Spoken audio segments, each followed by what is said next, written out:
Hello, a very good morning, all of you. This is Dr. Jayvardhan Balkhande, and today I am here to discuss the next criteria or the aspect in the first unit of physiology for BSc second year, semester third. We have already discussed the physiology of digestion in the alimentary canal, and later on in that physiology of alimentary canal, after the physiology of alimentary canal, the next aspect is the digestion of carbohydrates, proteins, and digestion and absorption of carbohydrates, protein, and fats. Okay, now today we will see the digestion and the absorption of carbohydrates, fats, and proteins. So see here, the carbohydrates, fats, and proteins are the major nutrients the body needs for growth. Whatever the food we have taken, that food contains the carbohydrates, fats, and proteins. Okay, and they are needed for the growth of the body. Then the repair purpose, that if any damage is there, then particular repairing purpose these fats, carbohydrates, and proteins are needed. Then the movement and maintaining the tissue and organ function in a good manner. Okay, then these micromolecules are broken down and absorbed into the body at different rates and into a specific forms as they travel through the organs in the digestive system. We know the actual, we have already discussed the physiology of digestion in the alimentary canal, and we have already discussed the what type of food we have taken and which type of the particular food is digested, absorbed, assimilated in the alimentary canal. Okay, so these micromolecules are broken down and absorbed into the body at different rates and into specific forms as they travel through the organs in the digestive system. And we know the definition of digestion, that, or in a simple form we can say that the conversion of these complex form into the simple form for the digestion purpose. Okay, now see, the among carbohydrates only the monosaccharides form are absorbed. We know the monosaccharides, it is the simple form of carbohydrates. Okay, so this monosaccharides, the only form they are absorbed. Okay, so hence all carbohydrates must be digested to glucose, galactose, and fructose for the absorption to proceed. Means these are the monosaccharides form, that is the glucose, galactose, and fructose. So whatever the food we have taken in the form of carbohydrates, it contain polysaccharides, it contain oligosaccharides, it contain disaccharides. Okay, so all these poly, oligo, and the disaccharide must be converted into glucose, galactose, and fructose for absorption purpose. Okay, so now we have taken this content, means we have taken the carbohydrate, protein, and fat in our diet. Then number of enzymes, that particular enzymes were also we have already discussed, but here also some enzyme is there. So number of enzymes that are involved to proceed further. So see here the amylases. So amylase, there is salivary and pancreatic, no doubt the salivary gland and the pancreas, it secretes the salivary and the pancreatic enzymes. See amylases, it hydrolyzes 1,4 glycosidic bonds in a starch. Okay, yielding maltose, then the maltotriose and alpha limit dextrins. Then maltase, dextrinase, and sucrase in the intestinal brush border then hydrolyzes the oligosaccharides to glucose. Okay, so these are enzymes, they are converted the disaccharide form or the complex form in the simple form. Okay, then the lactase, trehalase, and sucrase degrade their respective disaccharides called, see here, the lactose, trehalose, and sucrose to the simple form called monosaccharides. See here, the lactase, it degrades the lactose to glucose and galactose, that is the monosaccharide form, and that can be absorbed. Okay, so trehalase degrades trehalose to again glucose, that is again the monosaccharide form, and it is helpful for the absorption purpose. Then the sucrase, the enzyme, it degrades sucrose to glucose and the fructose. This is the enzymes involved in the carbohydrate digestion. Then the absorption of carbohydrate.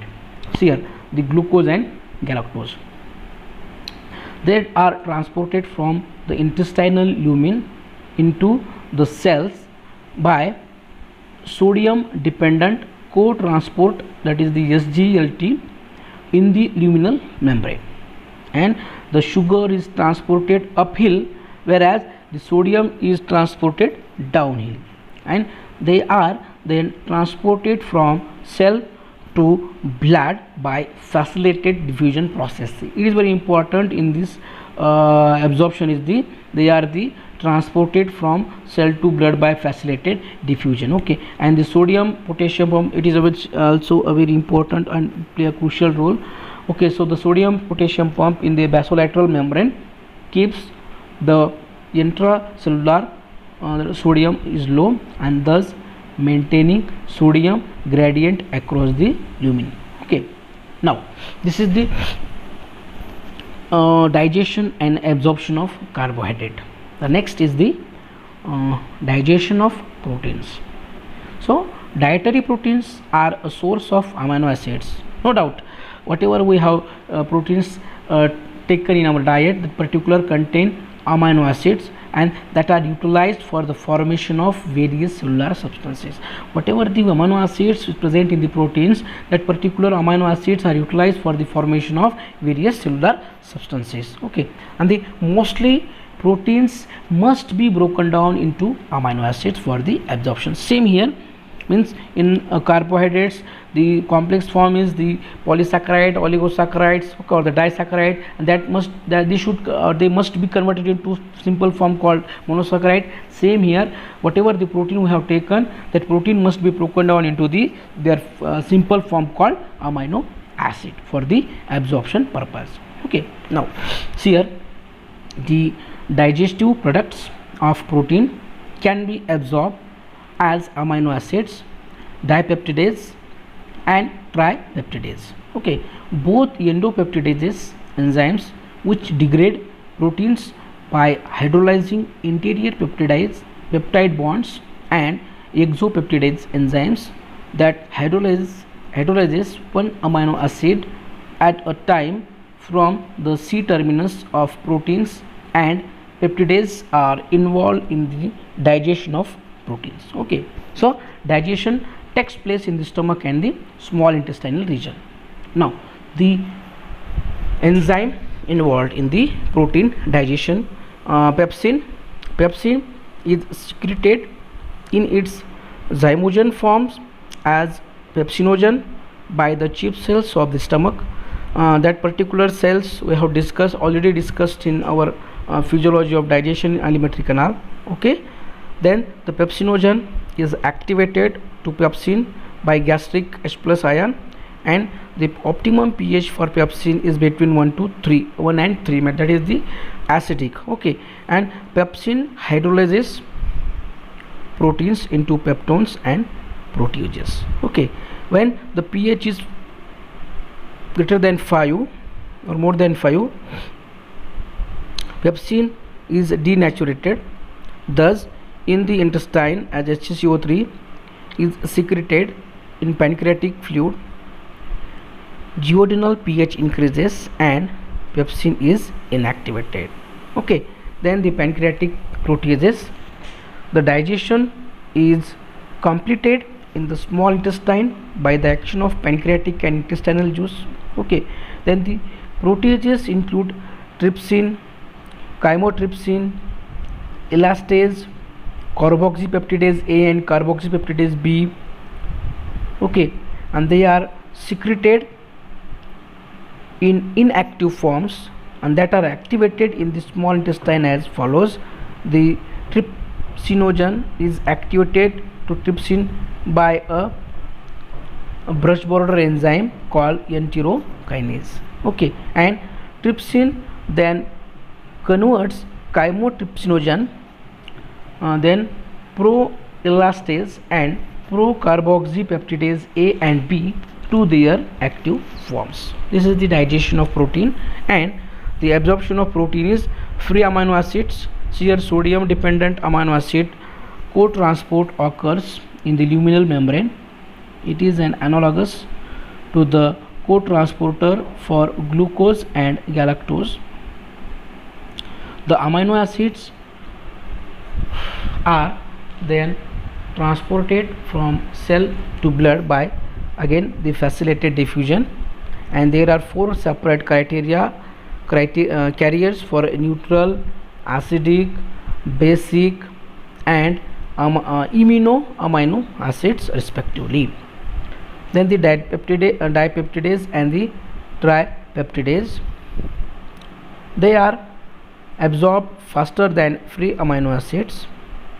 H plus dependent co-transport of dipeptidase and tripeptidase also occurs in the luminal membrane.